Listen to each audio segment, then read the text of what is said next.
ఇప్పుడు టైం వచ్చేసి 2 అవుతుంది. ఇప్పుడే జస్ట్ ఇప్పుడు కనిపిస్తున్న రీల్ చూసిన. ఇది వచ్చేసి ఒడిశాలో జరిగింది.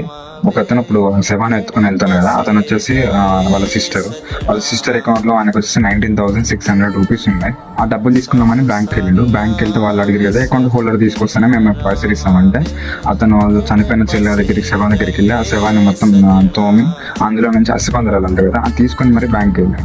ఎంత ఘోరంగా ఉంది సొసైటీ. ఆ వీడియో చూస్తే మస్తు బాధ అవుతుంది అసలు. ఉన్నోనికి అయితే పరదాలు వేసి మరీ లోన్లు ఇస్తారు. వాళ్ళు అసలు ఎగదగితే ఒక్క రూపాయి అడగైనా కానీ వాళ్ళు అసలు ఏం చేయరు. కానీ ఇంకెంత రుణమాఫీ లెక్క అంతా వేసేసారు వానికి. ఒక పేదోడు 19,000 రూపాయల కోసం ఎంత ఘోరం అసలు. అది ఉన్నోనికి ఒక లెక్క, పేదోనికి ఒక లెక్క ఉంటుంది. సొసైటీ ఎంత గలీజ్గా తయారవుతుందంటే అంత గలీజ్గా తయారవుతుంది. ఎప్పటి నుంచో ఉంది లేదు. ఉన్నోడు ఇంకా పెద్దోడవుతున్నాడు, పేదోడు ఇంకా పేదోడవుతాడు. వాని పైసలు వాడు తీసుకోవడానికి వానికి గుద్దలం అవుతాను. ఏం సొసైటీ ఉంది రావు.